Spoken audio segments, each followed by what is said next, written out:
Chapter 1. Chosen Luna. Snow crunches under my feet as I walk along the mountain path. The hoot of an owl mixes with the faint voices of people partying in the valley below. I envy them. They get to celebrate the exact thing that's caused me 3 mental breakdowns and a stomach twisted with dread. I sighed, slowing my pace. I can't stop it at this point, but I'll sure as hell stall for as long as I can. Maybe the alternative isn't so bad. Being invisible and ignored might be better than being tied to a narcissistic asshole. I come to a high point in the trail and step off of it. A moth flutters up from a patch of tall, dead grass. It dances around in front of my face for a second before disappearing up into the black, starry sky until it's too small to see anymore, likely off to hide somewhere else. I'm jealous of its freedom. It can hide from its problems. I can't.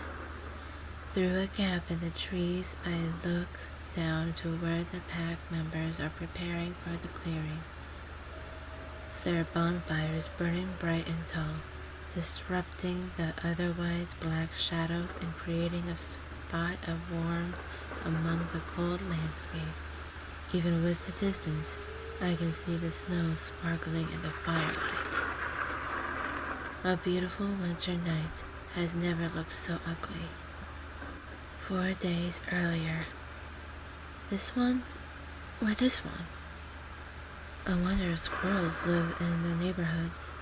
If a squirrel lives a couple trees away from another, does that make them neighbors?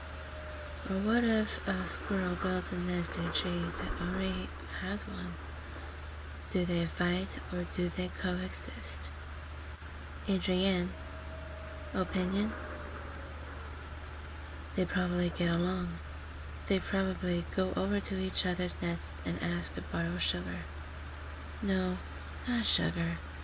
Acorn dust. Like squirrel cocaine. A hard smack to my leg makes me jump. Ow! What the hell?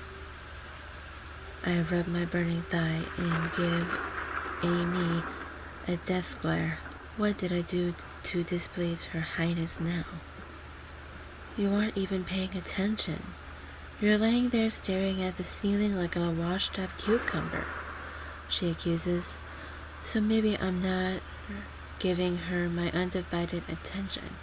She had a fair argument there, but in my defense, she can usually carry on a conversation just fine with herself as long as I can give the occasional nod and grunt of acknowledgement. I realize she's standing in front of me, holding a silver and black dress in each hand.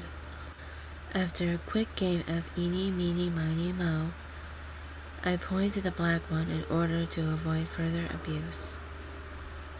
That simple action is all it takes to perk her back up. Great, I thought so too, she says. She holds the dress back across the room, hanging the silver one in the closet and draping the black one across the back of an armchair. You know, I really wish you would go to this party with me. Make some friends. It would do you good to talk to someone else besides me for once. She lectures as she plops down at her vanity. She opens a small glass bottle and starts smearing skin-colored paint on her face. It matches her coca tone perfectly. I'm starting to regret doing that much, I grumble in return. Amy is the only person I truly consider a friend. I've known her for about as long as I can remember, though it wasn't until about 1.5 years ago that we became close. Oh please, your bitch ass loves me, and you know it, and since you love me so much, you should come with me. Her words are mumbled as she puckers her lips to slather her dark purple lipstick on. I don't want to waste time in shooting her down. Not a chance. Oh, come on. It'll be fun. I heard Orcan boys are a sight to see, tall and sleek, with water dripping from their silky hair down their chiseled abs and right to their... I gag. I actually gag. When that's not enough to stop her, I throw myself into an exaggerated coughing fit to get the point across. The last thing I need to hear about are Amy's fantasies. Her many, many fantasies. And believe me when I say they're sickening. Her ones for the males of the Orca pack, another tribal pack, whose members have a special affiliation with water, are exceptionally disturbing. You can act grossed out all you want now. One day is coming when the high and the mighty Adrienne Gage is going to find someone attractive. And when you do, I'll be there to rub it in your face. She pauses from meticulously tracing over her eyebrow with a pen. An ornery smile is stuck on her face as she looks in the mirror to see my reaction. I roll my eyes. I'm skeptical. Extremely skeptical. Amy embraces her sexuality fully, while I, on the other hand, am not interested in the subject. Yet somehow we still get along, despite being the equivalent of polar opposites. Yeah, whatever. I stand up from her bed, grabbing my black jacket. I'll see you later. She looks up at me with one eyebrow matching her chocolate-colored hair and the other barely visible under all the products that are professionally caked on. Where are you going? I have to help clean up for the party. Another celebration for that mightier-than-thou asshole, I'm assuming. Who knows what for now, I say bitterly. My blood nearly boils with irritation just by thinking of that spoiled brat. In addition to that, I can feel my hair already falling out with the thought of putting up with Anthony the rest of the day. Amy laughs. She always found my hatred for the asswife to be entertaining. Needless to say, I don't find it so amusing. Just looking at him makes me homicidal. You can always come with me, she chimes with a cheery voice. You can always come with me, she chimes with a cheery voice, wiggling her one visible eyebrow. I snorted and turned to leave. Okay, laugh it up, you're next on the list. The sun is warm against my back, making it seem more like mild fall than early winter. You missed the spot, Anthony nags for the millionth time from down below. I can feel my patience deteriorating. Does it look like I'm done? I glare down with the hatred of 1,000 suns where he's busy steadying the ladder and critiquing my every move. Even the top of his head, covered by moderately long brown hair, annoys me. I never liked Anthony. He's the kind of person that could drive a Buddhist to take a swing at him.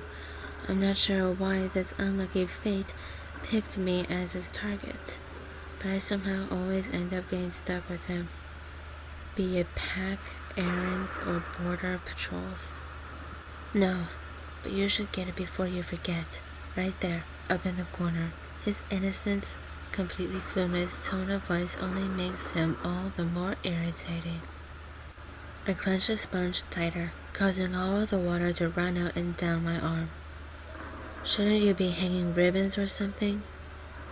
I'm just trying to help you, okay? This party is for you, you know. He points to another spot on the second-story window that I've been cleaning for half an hour because it's impossible to satisfy this annoying freak. For me? What do you mean, for me? It's for Nathan just like everything else, I say, scrubbing the window like I have a vengeance to settle with it. Nathan is the alpha son. Along with his upcoming 18th birthday, the title will also be given to him. And just like all alpha children, Nathan's a spoiled brat.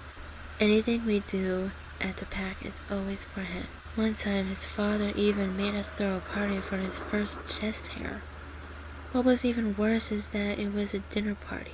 Of course, I couldn't eat anything without throwing it right back up because one thought was always on my mind. And that was the fact that we were celebrating a chest hair. You haven't heard? Nathan picked you as his Luna. Right then my foot slips off the ladder, sending me plummeting downward. My stomach is skinned down the steps before my hands gain purchase where my feet once were. What? I choked on my own saliva while trying desperately to reattain my footing. I thought you would have known by now. He shrugged simply. No, there's nothing to know, because it's not happening. I stayed firmly and began to climb down the ladder. Wait, where are you going? Adrienne, we're not done. Adrienne! His yells fails to dismissive ears because there's no way in hell I'm walking back there or letting this happen to myself. There's a lump stuck in my throat, and I'm so angry that my jaw quivers if I'm not gritting my teeth together. My stomach is in knots, but not the good, excited kind of knots. Instead, it's the kind of knots that urge breakfast to make a reappearance. I storm my way towards the Alpha's house, on the hunt for a certain ego-inflated soon-to-be Alpha. The angry and quick pace I keep earns me some concerned stares from the pack members as I march through our little village. I try to ignore them as they make a beeline for the house. Now that I think of it, everyone has been treating me differently.